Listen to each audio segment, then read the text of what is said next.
wishing to justify himself, he said to Jesus, "And who is my neighbor?" So that's the point. That last verse 29, wishing to justify himself. He says to Jesus, "Who is my neighbor?" Now, Jesus can read his heart. Jesus knows his motivation. Here's a great opportunity for Jesus to be cynical. Look at this guy thinking he's all full of himself. Let me hammer him down a little bit.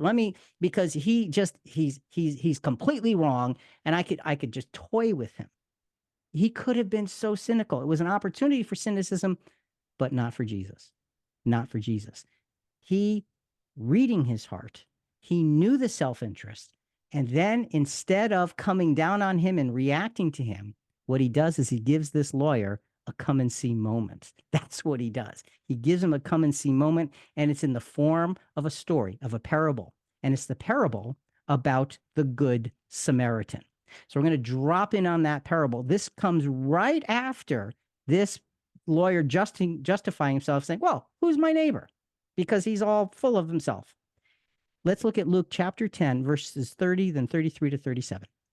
Jesus replied and said, "A man was going down from Jerusalem to Jericho and fell among robbers, and they stripped him and beat him and went away, leaving him half dead."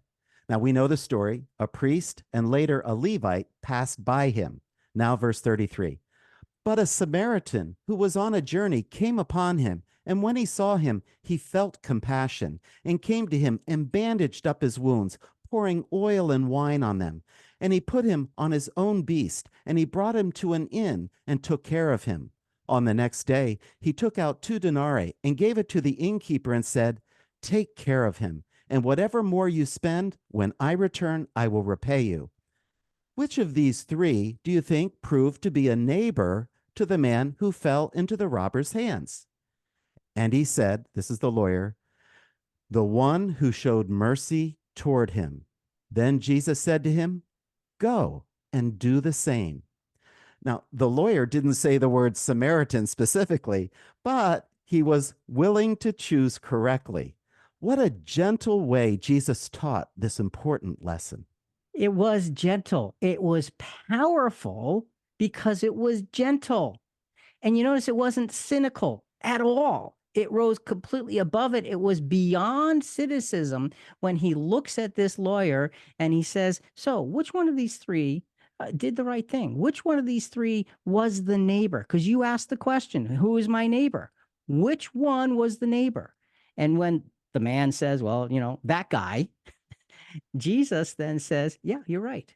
Now you go and be like him. You go and be like the Samaritan.